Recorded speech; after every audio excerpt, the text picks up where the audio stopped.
There's a familiar moment that if you've ever dealt with someone who constantly creates conflict, you'll recognize immediately. It's often in a quiet kitchen or through a late-night message when you gather all your courage to say, "That hurt me." You expect a pause, a moment of reflection, some sign that they understand. But instead of softening, they build a courtroom. You're interrogated, your words twisted, turned into the defendant simply for daring to have feelings. And then the familiar line appears. You're too sensitive. The problem isn't that you're sensitive. The problem is that you're misunderstanding the nature of the game. You think this is a disagreement between two people trying to resolve something. In reality, it's an asymmetric conflict. You're playing the game of connection. They're playing the game of control. You enter the conversation hoping for clarity. They enter aiming for power. And if you keep adding more logic, more explanations, more love to try to fix it, you're unintentionally fueling a system that was never seeking understanding in the first place. Here's the uncomfortable truth. Every time you try harder to explain yourself so you can be understood, you're stepping into the exact role they need you to play. But the good news is that strategy can change. From now on, don't walk into those conversations as someone begging for connection. Walk in with awareness and a system.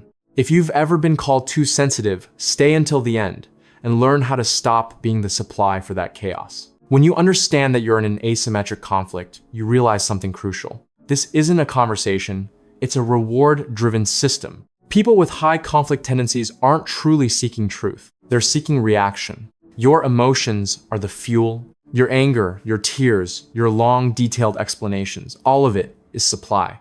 Each time they provoke you and you react, their brain receives a reward. It's like a modern version of Pavlov's experiment. They push the button, you ring the bell. So the first step in a psychological defense system is cutting off the supply. This is where the gray rock method comes in. It sounds almost ridiculous, but it's grounded in a clear behavioral principle. When a behavior is no longer reinforced, it weakens. You become as dull as a rock. No emotion, no explanations, no arguments. They say you're too sensitive, you respond, okay. They call you selfish, you say, noted. You're not trying to win the argument, you're letting it die from lack of oxygen. But prepare yourself. When you stop reacting, they won't calm down immediately. They'll escalate. Clinicians call this an extinction burst, the final spike before a behavior fades. Imagine pressing a vending machine button and no drink comes out. You press harder. You shake the machine. They'll do the same.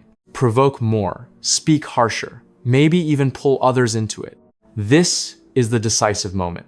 If you react now, you've just taught them that pushing harder works. Hold steady. Not to appear cold, but to protect your nervous system. Of course, gray rock isn't always appropriate.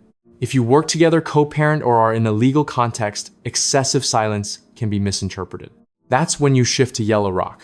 Still neutral, but wrapped in politeness. You respond to necessary information and ignore the attack. They send a long email accusing you of irresponsibility. You reply with project deadlines and a request for document confirmation. Not because it doesn't hurt, but because you refuse to give them control of the narrative. There are also situations where you can't leave, such as with parents or close relatives. In those cases, the system needs a deeper layer. Compassionate detachment. Imagine a glass wall between you and them. You can still see and hear them, but their energy doesn't pass through. Instead of asking, why are they doing this to me? Ask, what makes someone need control so intensely? This question isn't for pity. It's to stop personalizing everything. And here's something difficult to hear, especially if you're highly empathetic. You are not their therapist. You cannot love a distorted system into healing itself. Trying to save them will only exhaust you and reinforce the old loop. Empathy does not mean self-sacrifice. Another trap nearly all empathetic people fall into is jade. Justify, argue, defend, explain. When they misunderstand you, your instinct is to clarify. But with high conflict individuals, every explanation becomes new ammunition. You say you're tired because you worked a double shift. Now they attack your time management. You say you didn't mean it, now they attack your responsibility. Every but you utter becomes a door they can push wider open. So instead of jade, use biff, brief, informative, friendly, firm. They text that you're terrible. You respond, I won't discuss this over text. If you'd like to talk about the schedule, let me know. You don't refute, prove, or extend. You close the door politely. That doesn't make you weak. It gives you structure. There's an even quieter danger: gaslighting. They may rewrite history until you begin to doubt your own memory. I never said that. You imagined it. You always twist things. Repeat it often enough, you may start wondering whether you really are too sensitive. The solution isn't trying to remember better. It's documenting. Become a recorder of events. After tense interactions, write down the date, time, and exact content. Not emotional journaling, factual logs. When they deny it, you're no longer relying on a memory eroded by stress. You're relying on recorded reality. And if you have strong intuition, learn to trust your body. They may speak sweetly, but if your chest tightens, your stomach knots, or you feel an unusual wave of exhaustion, that's information. Your body detects mismatches between words and intent.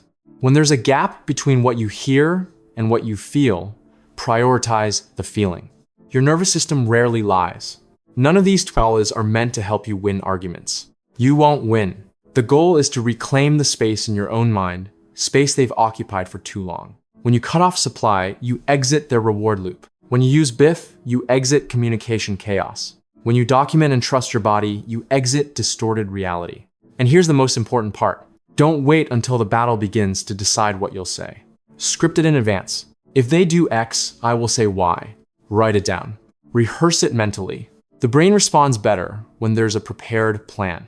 When conflict arises, you don't have to think, you execute. If you truly want to break this cycle, don't just nod along. Choose one tool today and apply it in your next interaction. And if you know you tend to collapse when pressure rises, prepare now. You're not weak because you're emotional. You just need a system. The truth you need to hear, even if it's uncomfortable, is that you will never win against someone who thrives on conflict. You can prepare sharper arguments, gather stronger evidence, even rehearse your words perfectly in front of a mirror. But they are not looking for truth. They are looking for a sense of control. And the moment you enter the argument trying to win, you've stepped onto the wrong field. The real goal is not to prove you're right. The goal is to reclaim space in your own mind. When you use Grey Rock, you stop supplying fuel to the loop. When you use BIF, you cut off the chaotic script. When you document events, you protect your reality from being distorted. Step by step, you stop being pulled into their storm. You begin to see yourself more clearly, calmer, steadier, stronger.